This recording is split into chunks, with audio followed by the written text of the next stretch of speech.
So ons gesels vandag met Maggie Koster en Ansie Fourie.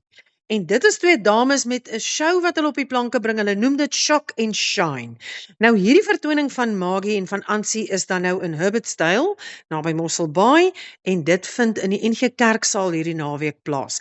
Maar Ansie en Maggie, baie welkom by my in die program Ons Gesels met.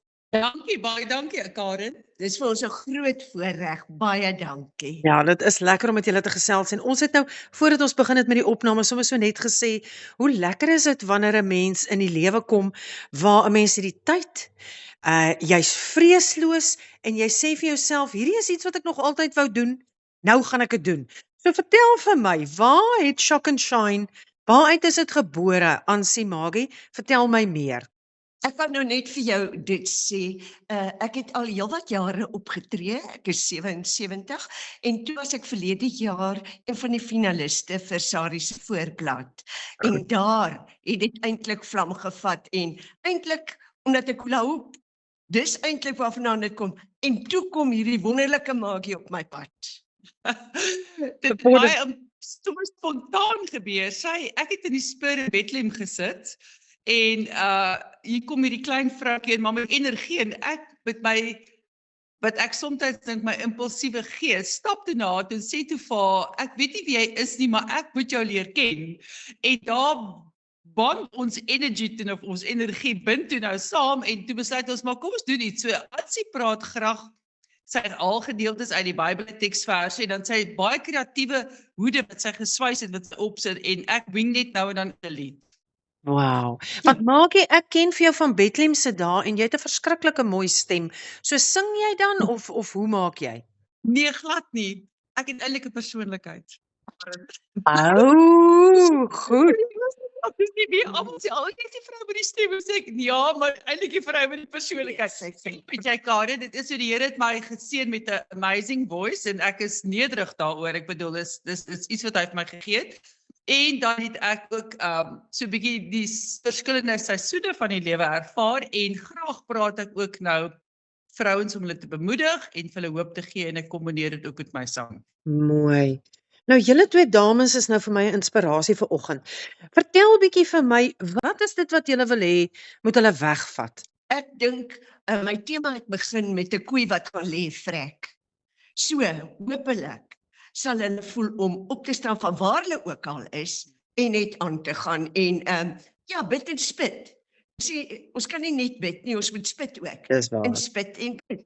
Dit sou ek sê, sou ek graag wou hê, hulle moet ervaar van ons ou twee in verskillende seisoene van ons lewe, maar wat ons steeds nie bang is om aan te gaan nie. Net so. En jy, Maggie, wat sê jy? Ja, dis 'n vraag wat ek weet ek gaan nog baie beantwoord. Vir my gaan dit daaroor, soos ek sê, ek het deur baie seisoene in my lewe gegaan en die Here het my regtig gelei deur elke seisoen. En op die ou uiteinde kon ek ook opstaan en sê, maar daar is hoop. En ek dink dit wat met my gebeur het is nie uniek nie. Weet, egskeiding is nie vandag meer uniek of 'n situasie nie. Maar ek wil vir elke vrou sê, belangrik is kry jou identiteit in God. Jou identiteit lê nie in jou kinders of jou man of waar jy bly of jou werk of wat ook al nie, want daai goed kan weggeneem word en dan bly ek oor wat van my.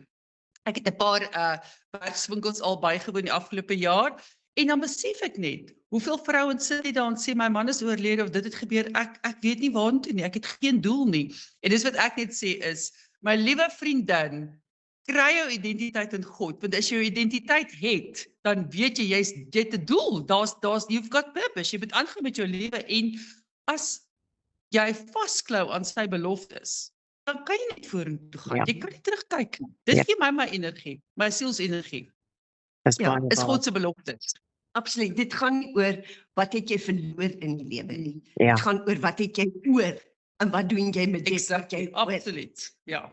Wat gaan ek daarmee doen? Wat gaan jy daarmee doen? Nou, wat ek vir julle twee wil sê, terwyl ek nou so met julle gesels, nou dink ek daaraan, dink julle nie ook dat vroue baie keer, ek dink ons lewe in 'n kultuur en 'n samelewing waar ons baie, ek wil amper sê gemuld word deur 'n klomp dinge. Miskien jy daar's 'n tyd en 'n plek waar die Here eintlik besig is om al daai goed af te breek en te sê dat ons as vroue ook diep binne onsself kyk om te sien waarvoor het hy ons geskape, waarvoor het hy ons gemaak, wat is daar wat binne ons is, wat die wêreld nodig het daar buite. Absoluut sal ek daarmee saamstem en ek wil vir jou sê baie keer as ons ouer word en ons is dalk nie vir onsself meer so mooi nie, is daar nog soveel skoonheid in elke plooi. En ons energie, my energie, ek hula hoop op 77 op die verhoog. Ek doen 'n rollover op die verhoog op 77. Dit is net asof daar is onontginde dele in ons wat nog ontwikkel moet word, wat ons moet gebruik om die stukkie lewe wat vorentoe lê, voluit te gaan. En daaroor is Margie die stuk wat my arm oplig in my lekker hardloop. Ek is baie opgewonde. Is daar nog iets wat julle vir die luisteraars wil sê vandag? 'n laaste gedagte. Ja, Karen, ek wil iets by sê. Jy weet, die meeste kere wil vrouens mos nooit hulle ouderdom vir iemand sê, vra hoe oud is jy? O, nie oud dink jy. Ek word 61 oor 20 dae. En ek kan net sê vir vrouens wat 50 en ouer is, kinders is uit die huis uit, wat ook al, luister, daar is 'n seisoen en daar is nog 'n toekoms. En gryp, dis weer wat ek sê is, toe ek my vryheid in God, nie in myself nie, en myself ontdek het in hom, my identiteit en weet, wat is my doel op aarde, Margie se doel, hoekom is sy hier? My kinders is uit die huis uit, ja, ek is deur 'n egskeiding, ek is alleen, wat nou? Ja. En toe ek my vryheid in God gekry het, in hom, dit is daar vir my nuwe seisoen oopgegaan het, en ek wil net vir almal sê, God staan op Jeremia 29 vers 11, sê vir jou, wat ek vir jou beplan is 'n toekoms. Ja. Hoop. So, moenie gaan dink, dis die einde van my lewe nie, want ek is 60. Nee, daar begin, dis 'n nuwe seisoen, maar gryp dit aan, baie belangrik. Sy het gesê, bid en spit, belangrik. Bid, yes, maar jy moet ook opstaan en spit. Ja. Hy maak ons deure oop, hoe meer hy sien, dat luister, sy gaan vorentoe, hoe meer deure maak hy oop. Ek kan daarby voeg. Ja. Ons hoop ons inspireer hierdie luisteraars van jou om te sê, trek aan, trek reg, trek weg. Ek stem 100% saam. En ek beamoen wat Margie sê. Wanneer ons begin spit, want 'n mens dink altyd vir my in my eie lewe, ek het op 'n punt gekom, daar's drome en dinge wat ek wil verwesenlik. En daai eerste spit, daai graaf wat jy die graaf in die grond sit, is wonderlik om te sien hoe skielik eksponensieel die goed in plek val, omdat jy gesê het, ek staan op en ek doen dit. Here, ek weet nie hoe nie, maar ek doen dit, hier gat ek. En hoe hy dit dan net vir ons ooprol. So ek wil vir julle twee sê, julle is 'n inspirasie vir ons vroue en vroue maand, en ek kan nie wag om by een van julle vertonings, wat is dit, Shine and Shock, Shock and Shine, uit te kom nie. My laaste sin wat ek vir elke vrou wil sê is, as jy in 'n plek instap, lig jou ken en ken jou lig.